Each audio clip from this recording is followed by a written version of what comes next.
Du président Paul Biya s'est gagné avec douleur. En face, il y avait de l'opposition. Une situation difficile qui a fait battre les cœurs des membres du comité central, y compris l'ensemble des militants et militantes du RDPC, entendu Rassemblement démocratique du peuple camerounais. Lui-même, comme vous le savez, est un homme expérimenté.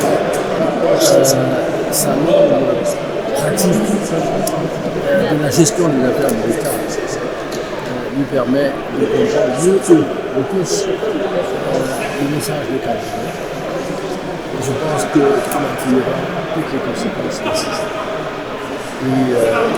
Il a d'ailleurs dit l'élément de la révolution, de société où je peux comprendre que l'attention particulière. En effet, lors de la campagne présidentielle, tous les pro-Biya attendaient une victoire sans bavure. L'homme du renouveau a perdu les élections dans deux grandes régions, notamment celle du littoral et l'Ouest. Un message fort selon le président du PADEC, Jean de Dieu Momo. Je vous ai dit que nous avons perdu de 71%, nous sommes descendus à 53%.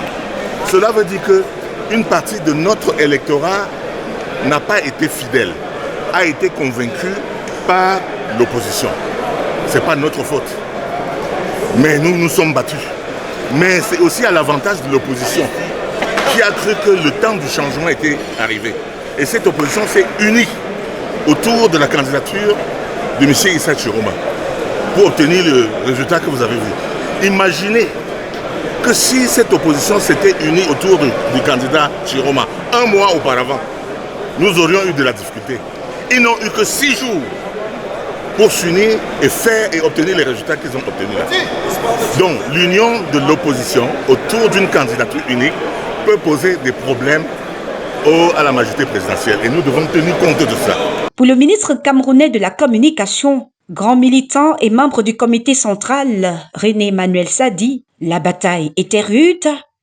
Heureusement, le peuple est resté fidèle à son président. Après cette victoire moyenne par rapport aux années antérieures, les militants et sympathisants peuvent pousser un ouf de soulagement. Surtout remercier les régions du Sud, celles de l'Est, la région du Centre et le Nozo, qui ont fait des scores incroyables, respectivement 90,86%, 73,92%, 70,14% et 86,1%. Très étonnant dans le Nord-Ouest, surtout avec la crise sécuritaire. C'est une minorité des anglophones qui revendiquent la sécession.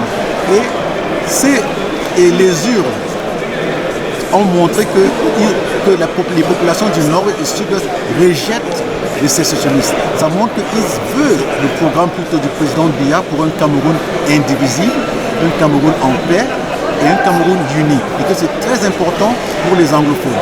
La victoire est là. Mais notons que Paul Biya a perdu beaucoup de militants et militantes au profit de l'opposition.